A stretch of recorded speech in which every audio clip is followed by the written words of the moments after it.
Good afternoon, all. I thank the organizing committee for giving me the opportunity for chairing this session. So, gut is described as the second brain. The enteric nervous system acts independent of the central nervous system, and it influences our mood, our behavior, and even our cognitive facilities. And the basis of the enteric nervous system is this gut flora. And any changes in the gut flora will result in various metabolic disturbances and many diseases of the abdomen. With this, I invite Dr. Vetrivel from Vellore. He's an eminent physician and he's going to talk on this topic. Good afternoon, everybody. Respected chairperson, my affectionate seniors and colleagues and others. It gives me immense pleasure to be with you in this afternoon to talk on a rare subject which is budding now. I owe this topic to my mentor, Dr. Samji Moses and Dr. S.K. Rajan sir. At the outset, I thank profusely the organizing committee of TRAC 25. You know, this chapter, which is going to deal with the gut microbiota and its imbalance with the most prevalent diabetic scenario in the world. Type 2 diabetes is a common metabolic disorder, you all know, characterized by insulin resistance and pancreatic cell dysfunction. Emerging evidence suggests there is a link between imbalance of the gut microbiota and the ongoing process of metabolic milieu in diabetic arena. Gut dysbiosis is an imbalance in the gut microbial ecosystem, which is dense and diverse, increasingly recognized as a crucial factor in the development and progression of this disorder. Changes in the composition of gut microbiota can affect metabolism, inflammation, and integrity of intestinal barrier, potentially contributing to less insulin secretion, insulin resistance, and other diabetic-related matters. See, diabetes has reached epidemic proportion, but there are so much of, fuss is attached with who is maintaining HbA1c less than 7. So we are searching for a new avenues for that.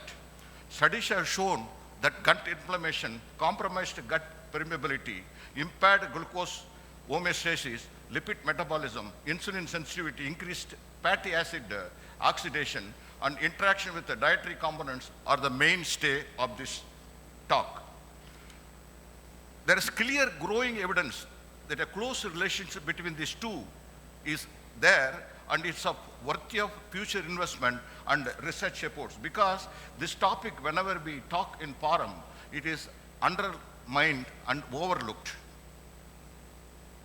In a research, I have found that the Indian guts have been damaged much due to the unwanted lifestyle measures, including the blunderbuss dietary schedule, and creating a lot of raft of disease condition, both physical and psychological.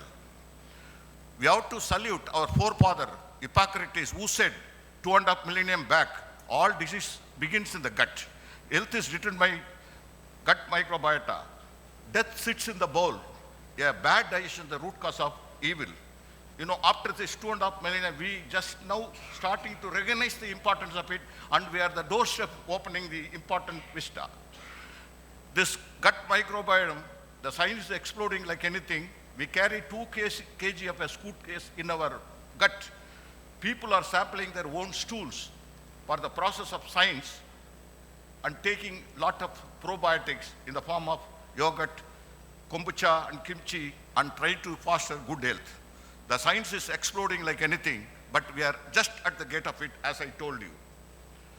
This hidden forgotten organ, which is the allobionant, is having nearly about 100 trillion microbes comprising of bacteria, virus, archaea, and the fungi. 3 million genes are there.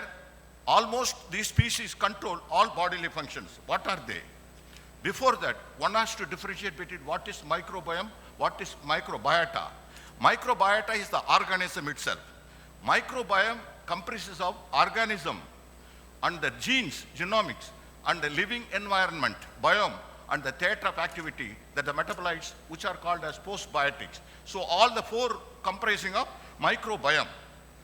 So in our gut, we have got four classes of microbiota. What are they? Firmicutes, Actinobacter, Bacteroides, Proteobacter. Each one imparts their function whenever they are healthy or whenever unhealthy. See, Firmicutes, which is the major portion, 47%, consists of Lactobacillus, Roseburia, Clostridium, Picalibacterium, and others.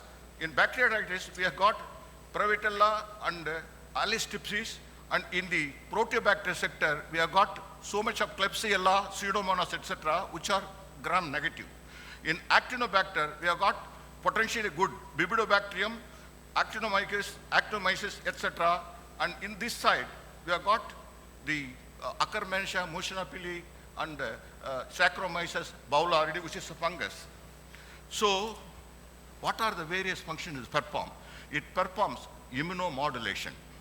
It performs preservation of epithelial intestinal integrity, and it prevents pathogen by secreting various metabolites like defensin, bactericin, etc.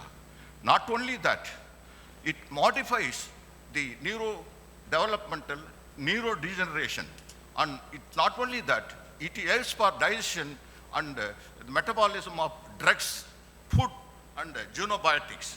And also, it is useful for biosynthesis of vitamins. We all know about that.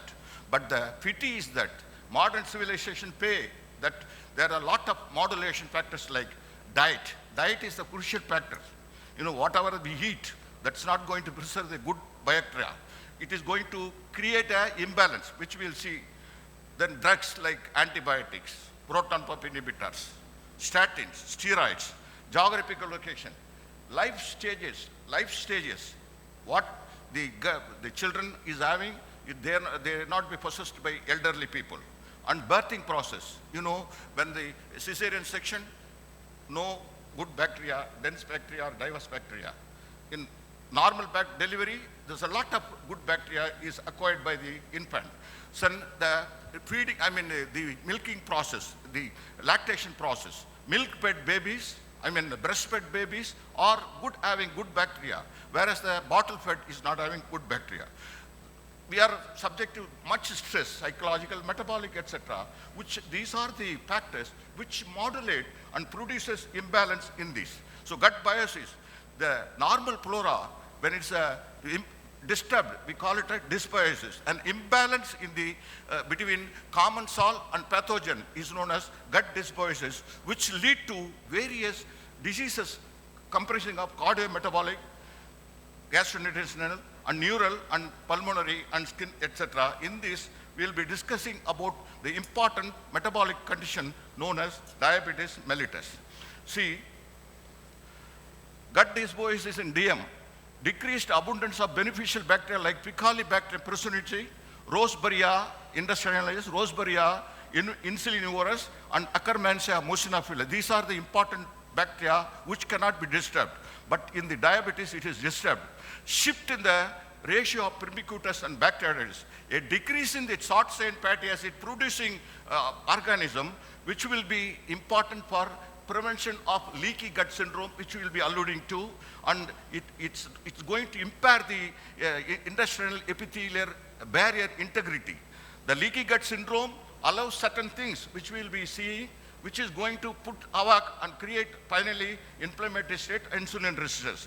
Metabolic changes like a reduced short-chain fatty acids production impacting glucose metabolism, insulin sensitivity, barrier function as I told you, then altering the bile acid profile, altering the branch chain amino acids, aromatic amino acids, and creating havoc. In addition to this, the pathogens producing TMA, trimethyl alamine nitrous oxide, and the branch side amino acids, and all are going to impact on the insulin resistance and produces finally CV risk.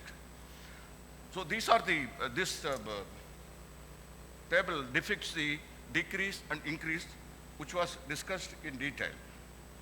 Gut microbiota in the pathogenesis and therapeutic approaches in diabetes is well dealt. You know, between 1995